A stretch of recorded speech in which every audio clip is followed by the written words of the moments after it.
Hello friends, ओम श्री गणेशाय नमः। जय श्री कृष्ण। आप सभी का स्वागत है आपके अपने यूट्यूब चैनल पर।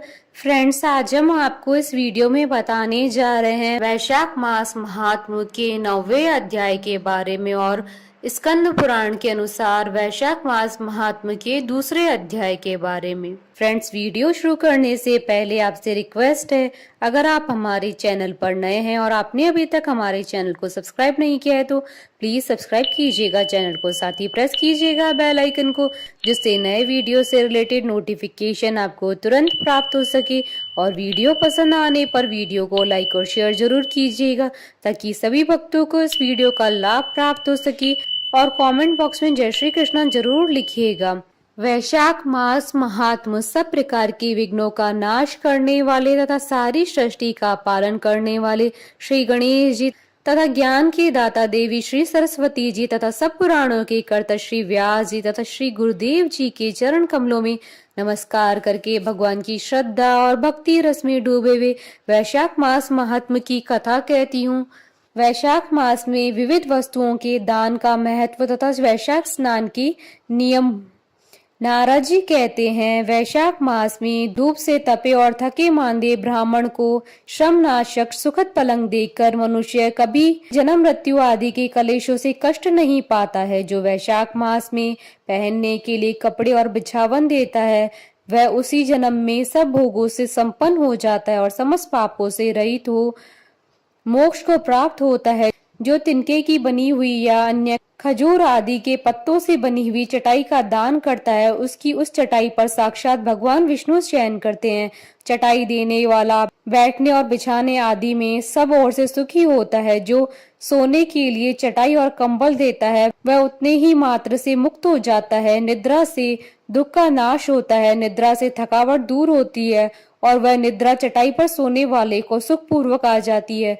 धूप से कष्ट पाए हुए श्रेष्ठ ब्राह्मण को सूक्ष्मतर वस्त्र दान करता है वह पूर्ण आयु और परम लोक में उत्तम गति को पाता है। जो पुरुष ब्राह्मण को फूल और रोली देता है वह लौकिक भोगों का भोग करके मोक्ष को प्राप्त होता है। जो खस कुश और जल से वासित चंदन देता है वह सब भोगों में देवताओं की सहायता पाता है तथा उसके पाप और दुख हानि होकर परमानंद की प्राप्ति होती है। वैशाख मास के धर्म को जानने वाले जो पुरुष गुरोचन और कस्तूरिका का दान करता है वह तीनों पापों से मुक्त होकर परम शांति को प्राप्त होता है।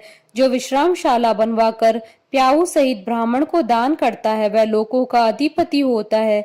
जो सड़क के किनारे बगीचा, पोखर, कुआं और मंडप बनवाता है वह धर्मात्मा है। उसे पुत्रों की क्या आवश्यकता है। उत्तम शास्त्र का श्रवण, तीर्थ यात्रा, सत्संग, जल दान, अन्न दान, पीपल का वृक्ष लगाना तथा पुत्र, इन सातों को विज्ञ पुरुष संतान मानते हैं। जो वैशाख मास में ताप नाशक तक्र दान करता है वह इस पृथ्वी पर विद्वान और धनवान होता है। धूप के समय मट्ठे के समान कोई दान नहीं है, इसलिए रास्ते में थके मांदे ब्राह्मण को मट्ठा देना चाहिए। जो वैशाख में धूप की शांति के लिए दही और खांड का दान करता है तथा विष्णु प्रिय वैशाख मास में जो स्वच्छ चावल देता है वह पूर्ण आयु और संपूर्ण यज्ञों का फल पाता है। जो पुरुष ब्राह्मण के लिए गोघृत अर्पण करता है वह अश्वमेध यज्ञ का फल पाकर विष्णु लोक में आनंद का अनुभव करता है। जो दिन के ताप की शांति के लिए सायंकाल में ब्राह्मण को ऊख दान करता है उसको अक्षय पुण्य प्राप्त होता है। जो वैशाख मास में शाम को ब्राह्मण के लिए फल और शरबत देता है उसे उसके पितरों को निश्चय ही अमृत पान का अवसर मिलता है। जो वैशाख के महीने में पके हुए आम के फल के साथ शरबत देता है उसके सारे पाप निश्चय ही नष्ट हो जाते हैं। जो वैशाख की अमावस्या को पितरों के उद्देश्य से कस्तूरी, कपूर, बेला और खस की सुगंध से वासित शरबत से भरा हुआ घड़ा दान करता है वह 96 घड़ा दान करने का पुण्य प्राप्त करता है। वैशाख में तेल लगाना, दिन में सोना,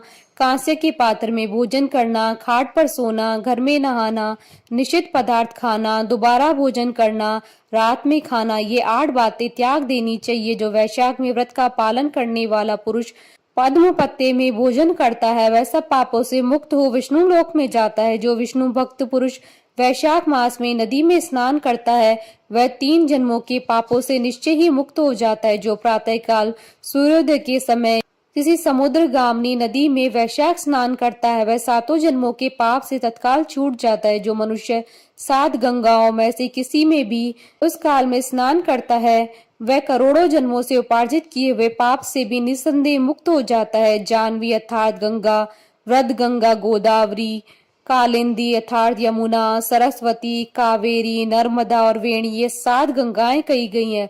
वैशाख मास आने पर जो प्रातः काल बावड़ियों में स्नान करता है उसके महापातकों का नाश हो जाता है। कंद, मूल, फल, शाक, नमक, गुड़, बेर, पत्र, जल और तक्र जो वैशाख में दिया जाता है वह सब अक्षय होता है। ब्रह्मा आदि देवता भी बिना दिए वे कोई वस्तु नहीं पाते हैं।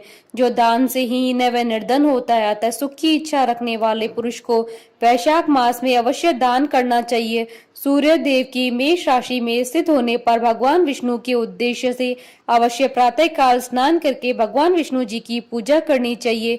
कोई महिरथ नाम का एक राजा था जो कामनाओं में आसक्त और अजितेंद्रिय था। वह केवल वैशाख मास के स्नान से ही स्वतः वैकुंठ धाम को चला गया। वैशाख मास के देवता भगवान मधुसूदन है, अतः वह सफल मास है। वैशाख मास में भगवान की प्रार्थना इस प्रकार करे, हे मधुसूदन, हे देवेश्वर माधव, मैं मेष राशि में सूर्य के स्थित होने पर वैशाख मास में प्रातः स्नान करूंगा, आप इसे निर्विघ्न पूर्ण कीजिएगा।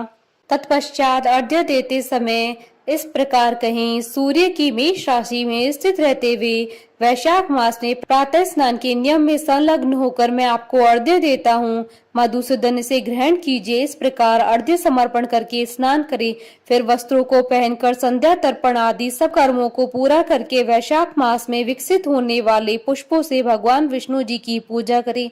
उसके बाद वैशाख मास के महात्म को सूचित करने वाली भगवान विष्णु जी की कथा सुने। ऐसा करने से कोटि जन्मों के पापों से मुक्त होकर मनुष्य मोक्ष को प्राप्त होता है। यह शरीर अपने अधीन है और जल भी अपने ही अधीन है, साथ ही अपनी जीवा भी अपने वश में है।